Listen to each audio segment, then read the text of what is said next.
Welcome to the Reader Reveal. We are here for episode 2, and today we're fortunate enough to have our NJSIAA scholar athlete who represents North Brunswick Township High School, Rima Peddi. Rima is here with us today to share some of her successes and maybe give us some hints and tips for future generations of upcoming student athletes. So Rima and I kind of go back prior to high school. I was Rima's 8th grade language arts teacher, advanced language arts teacher. And as I was digging through some things down in my box of teacher stuff, this is a card that I dug out from 8th grade when I went away for knee surgery.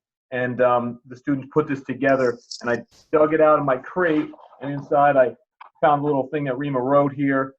We will miss you. You are a great teacher. And I guess she just pretty much ran out of room because I was expecting to see that page of course dedicated to me. But that's crazy. Yes, we do go back, and it's great to see Rima now moving on. So let me go through a list of some of your successes first so that people understand what you were able to accomplish and what propels you to become the scholar athlete. I'm just going to share my screen here.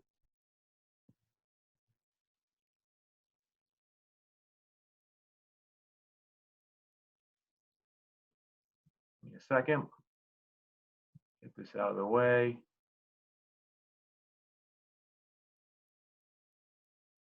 If we can present. And so Rima is a 3-year varsity tennis player, captain for 2 seasons. She was on the undefeated 1920 team, 16-1 overall. Their only loss was in the state, so great success there. 4.6 GPA. She's been on a high honor roll for 12 consecutive marking periods, taking honors NAP courses, National Honor Society and Treasurer, New Jersey Governor's School of Engineering and Tech nominee, honorable mention delegation at St. Peter's, finalist for NASA Scientists for a Day, was our representative for Women in Sports Leadership this year, Italian Honor Society, Excellence in Italian, president of the Model UN, a Mediterranean Club, Senior Leadership Push Club, Natraj Dance Team, Girl Scouts, Robotics, New Jersey Chemistry League, Mock Trials, Key Club, and she's also volunteered for Uplift Humanity, Elijah's Promise, and Ronald McDonald House. Are we missing anything?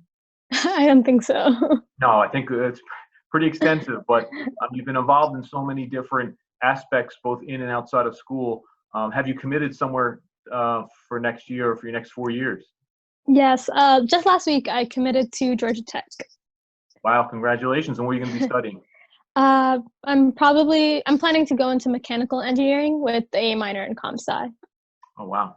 Well, all the best in that pursuit, and it's great to know where you're going and you're all ready to roll. So I know it's been a little bit interesting over the last month and a half here. So why don't you tell us what are some of the when did you first start playing tennis? First of all, let's start with your tennis. So I started actually in 8th grade. So right before freshman year and joining the team.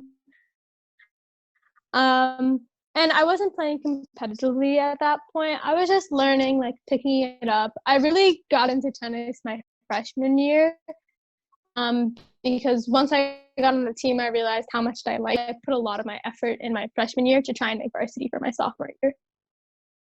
So with sports and being successful in sports and taking all those classes and managing to do so well academically, obviously you have some tips or techniques or something that must help you get through. So how do you manage to do all of the things that you do and still maintain the success in the school building? The biggest thing was always time management, like delegating out my work so that I could finish it earlier so I could deal with all my other stuff. Like I'm a big list person, so I used to make like a lot of schedules and lists and set my own personal deadlines. So even if like an assignment was due Friday, I would make sure I had it done by Wednesday because I knew I had a game on like Thursday and Friday. It's a lot of time management, I say, and really knowing when things are due, when you have matches and different things like that. A lot of scheduling was the big thing that helped me. So obviously you're just maybe innately a scheduler. You like to create lists. You kind of manage that time really well. Do you ever procrastinate? I mean, I think at some points making the list is a form of procrastination. I'll just make schedules instead of actually doing the work. But yeah, I definitely procrastinate like everyone else, and sometimes I end up in those positions where it's like 11:30 and the assignment is due at 12. But I try to avoid that as much as possible, especially during the season and just in the year in general, because when it gets like that, all the work tends to pile up and it just becomes a lot more stressful than it needs to be.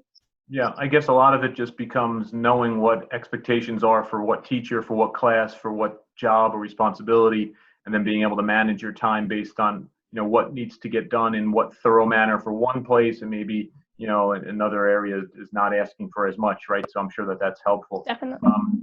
What you've been involved in athletics for quite a while. What is your most favorite moment? What is your favorite moment you think from your tennis career? Definitely this year winning the division, specifically when we beat Sayreville, because we had lost the division last year to Sayreville as well, and we had never beaten them in the 4 years that I've been there. So it was definitely a proud moment for our team, kind of like overcoming that obstacle and finally like securing the division. Also, that helped. That is what made our undefeated streak. So that's a great moment. I mean, you guys did very well in your final year, which is great to see. I got my tennis shirt on from Coach Fitzpatrick, of course. Yeah, and I see you came prepared as well. What do you miss most about athletics in high school in general, do you think? Just the whole atmosphere. Like, I really miss my teammates. I think something that I hold dear in my heart is just like the bus rides and small things like that, like going to matches, like everyone coming together as a team. I really miss the whole spirit of it. You said the small things. There are so many small moments that you take for granted, and then you look back in retrospect. So what advice would you give to freshmen coming in who are contemplating trying a sport or participating in a club? Because you've done so much more than just athletics. I mean, we saw your list. What would you suggest to them? What would be your advice for them? I'd say, first of all, like, go for it. Don't be afraid to try something new or something kind of out of your comfort zone, because you really don't know what you're good at, especially coming into high school, and you really don't know what you'll like yet. So definitely like go for it and try and like put yourself out there. You'll meet a lot of people you don't realize that you'll connect with, and you make some really great friendships along the way. Yeah, I mean, I think a lot of younger students are a little bit nervous at times because maybe they haven't participated in things when they were growing up enough. What would you say to those people who are nervous or who aren't sure or are reluctant because they don't know anybody? I mean, I was kind of that kid. Especially joining tennis, I didn't know anyone on the team. And I remember I went to a captain's practice and I was terrified because no other freshmen had showed up. So it was just all upperclassmen there. But I still find that it's worth taking that leap. Like, I tried a bunch of things in freshman year to find what I'd like and like the people I'd like and different things like that. And like, you really will never know if you like it if you don't try it. So the first step is really just overcoming that nervousness and fear and just being like, okay, I'm going to do it. Let's go. Yeah, and I know as a former teacher, a coach, that a lot of times coaches and advisors, they don't mind if you don't like it and you decide that you don't want to do it anymore because it's not for you. Most individuals are just happy that you gave it a shot and you're upfront about it and say, I'm not really sure, and then see where it takes you. Because like you said, you never know until you give it a shot. You meet a lot of different people. You expand your horizons by doing that. So what has athletics taught you? What is the benefit of participating in sports at the high school level? It definitely has taught me dedication and commitment. Joining a sports team really teaches you like that you have to put your 150% into everything. Also, for me specifically, it taught me how to be a leader. It taught me how to be a good friend in certain times, how to like pick other people up and pick myself up in times of like failure and obstacles. And then, like I said before, it teaches you a lot of time management for sure. Yeah, you brought up some good things, especially the failure and obstacles and being able to pick yourself up or pick your friend up or be a valuable teammate.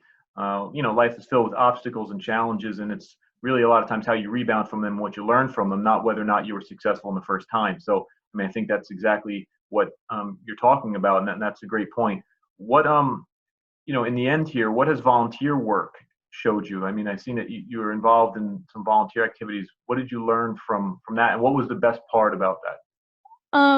Well, the volunteer work that's closest to my heart is actually I volunteered with an organization called Uplift Humanity, and I went abroad to India and went to like a part of the slums and worked with underprivileged kids and orphan kids or neglected kids. And for me, like, I think it's about like a perception shift. I had never seen anyone living like that, and it made me really grateful for what I have.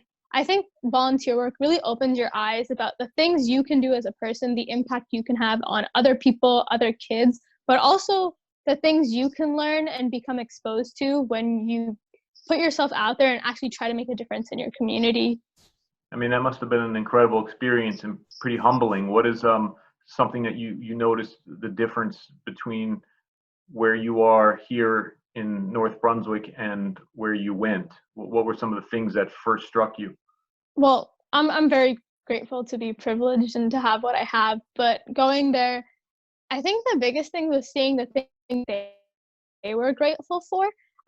Arts was a big thing. They only had one stereo for like 60 kids, but it was this huge thing. Everyone would get up and dance, and there was a whole center for it. And every Friday they would watch one movie, and every single kid knew line by line the word of that movie. I think for me, it's just we take a lot of things granted when we're here, but when you see kids like that and the things that make them excited, and the fact that even in those situations they have such huge ambitions and desires, it's really inspiring, to be honest. Wow. I mean, that is incredible because you never realize what little things people will value, because when you have a plethora of those things and you have access to so much, sometimes you forget how many people don't have access to any of those. So, that's a great experience. Again, so being involved in volunteer work, athletics, clubs, organizing yourself, managing your time, making different, meeting new people, making new friends are all part of that experience of being a high schooler. So it's great that you were here with us today. So why don't you send out some thank yous? It's your time to thank people. That list could go on forever, but I thank all of my teachers, of course, and there's certain ones that are very close to my heart that have helped me like personally and who have always showed me that they'd support me. I have to thank like my parents and my friends, always been really supportive in that aspect.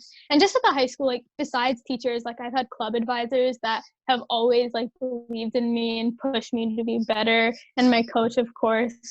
So yeah. Great.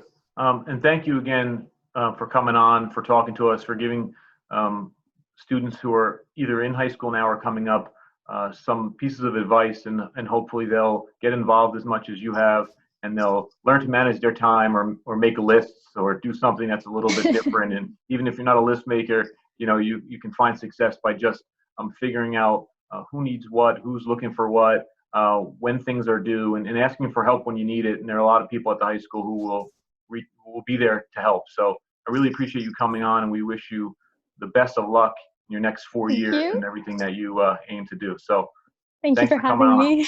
All right. Take care.